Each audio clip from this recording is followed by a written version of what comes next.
आइए बात कर लेते हैं कनिष्ठा उंगली की। कनिष्ठा उंगली सूर्य की उंगली के पहले पर्वत तक पहुंच जाती है, तो इसका अर्थ यह होता है कि उस इंसान में तार्किक शक्ति की कोई कमी नहीं रहती। परंतु अंगुलियों का इस प्रकार से टर्न लेना व्यक्ति की ग्रहण शक्ति की कमी को भी दर्शाता है। साथ ही साथ गलत फैसलों से धन के नुकसान के साथ साथ स्वयं भी डिप्रेशन में चला जाता है। तो ये यहाँ इस उंगली के कारण होता है। अब बात करते हैं सूर्य की उंगली की। यहाँ सूर्य की उंगली ऊपर से पतली है और नीचे से मोटी है। इसका मतलब है कि आप प्रतिष्ठित और मान सम्मान वाले परिवार से हैं। लेकिन सूर्य की उंगली पर अगर ऐसे कट के निशान हो तो यह उस व्यक्ति की मान व प्रतिष्ठा को आघात कर सकता है। अतः ऐसे व्यक्ति को अपनी प्रतिष्ठा को बचाना चाहिए। अब बात करते हैं तीसरे पर्व की, यानी शनि की अंगुली की। आप देख सकते हैं कितने ज़बरदस्त तरीके से इस अंगुली पर कट के निशान है।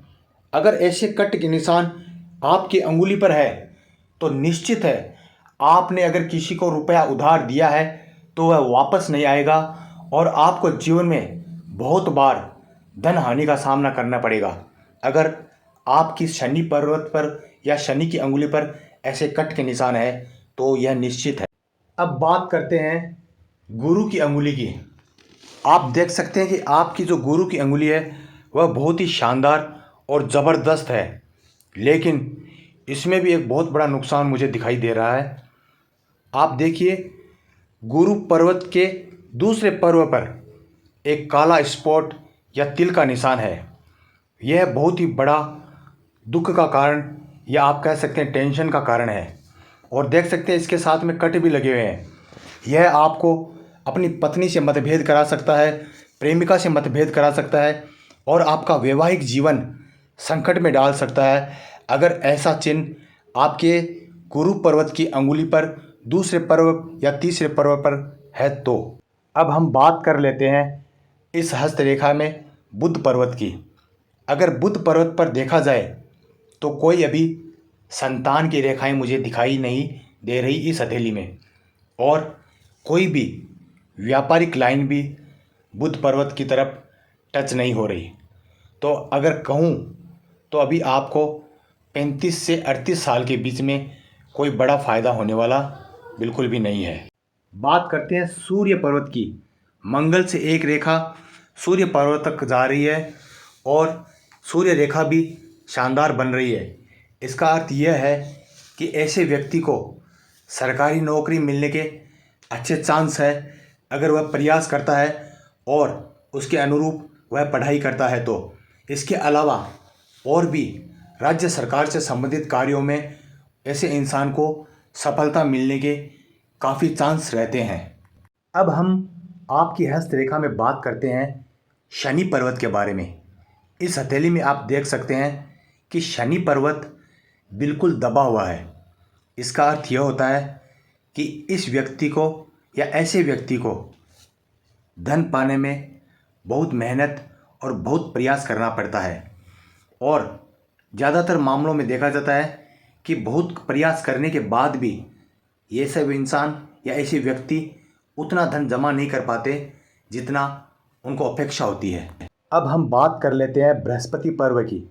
अगर आपकी हथेली में बृहस्पति पर्व पर ऐसी रेखाएं हैं या आपका बृहस्पति पर्व उठा हुआ है तो इसका मतलब यह है कि आपके पास में ज्ञान की कोई कमी नहीं है और एक निश्चित समय बाद आपके पास वैभव या यूँ कह सकते हैं धन मान सम्मान सभी होंगे। अब बात करते हैं आपकी हृदय रेखा की।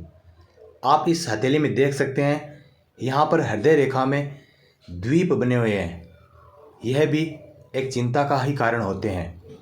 आपकी एज अगर 29 या 30 साल की है तो एक द्वीप यहाँ पर आपको दिखाई दे रहा है। इसका मतलब ये होता है कि अगर आपकी शादी हो चुकी है तो आपको पत्नी से टेंशन या गृह क्लेश होता है और कभी कभी आपको हेल्थ इश्यू भी आ जाते हैं। और आप देखिए एक द्वीप आगे भी बना हुआ है, मतलब 40 या 45 वर्ष की उम्र में आपको कोई बड़ा गंभीर या कोई भी बड़ा हेल्थ इश्यू आपको आ सकता है। अब इस हस्तरेखा में हम बात करेंगे मंगल पर्वत की। मंगल पर्वत पर अगर ऐसी रेखाएं जा रही है तो इसका मतलब ये होता है कि यह रेखाएं ज़मीन जायदाद से जुड़ा हुआ उसका काम कराएगी। ऐसा व्यक्ति साहसी होता है और ऐसा व्यक्ति कर्मशील होता है। ऐसा व्यक्ति बिल्कुल भी निठल्ला बैठने वाला नहीं होता है। आप देख सकते हैं एक क्रॉस का चिन्ह भी आपके मंगल पर्वत पर बन रहा है। हाँ, ऐसे व्यक्ति को अपने क्रोध पर नियंत्रण रखना बहुत ज़रूरी होता है, क्योंकि ऐसे व्यक्ति क्रोधी स्वभाव के भी होते हैं। बात करते हैं मस्तिष्क रेखा की। आप इस हथेली में देख सकते हैं कि मस्तिष्क रेखा बहुत ही शानदार है। ऐसे व्यक्ति में तार्किक शक्ति की कोई कमी नहीं होती। ऐसे व्यक्ति बहुत बुद्धिमान होते हैं और हर बात सोच समझकर करने वाले होते हैं और अपने सार्थक फैसलों से आगे बढ़ते हैं। अब इस हस्तरेखा में हम बात करते हैं आपके मंगल पर्वत के बारे में, द्वितीय मंगल पर्वत के बारे में। आप देख सकते हैं बहुत ही साफ सुथरा है। यहाँ पर मुझे कोई भी ऐसा लफड़ा, मुकदमा, झगड़ा, कोर्ट कचहरी ऐसा कोई भी चिन्ह नहीं दिख रहा जो आपको नुकसान पहुँचाए। बहुत ही अच्छा और शानदार आपका द्वितीय मंगल है। अब इस हस्तरेखा में हम बात करेंगे चंद्र पर्वत के बारे में। आप देख सकते हैं चंद्र पर्वत पर ऐसी रेखाएं जो काट रही है। आप देख रही है 3 रेखाएं इसमें कट रही है और कभी कभी ऐसी रेखाएं शुक्र पर्वत तक भी जाती है। इसका मतलब होता है कि ऐसा व्यक्ति व्यसनी होता है।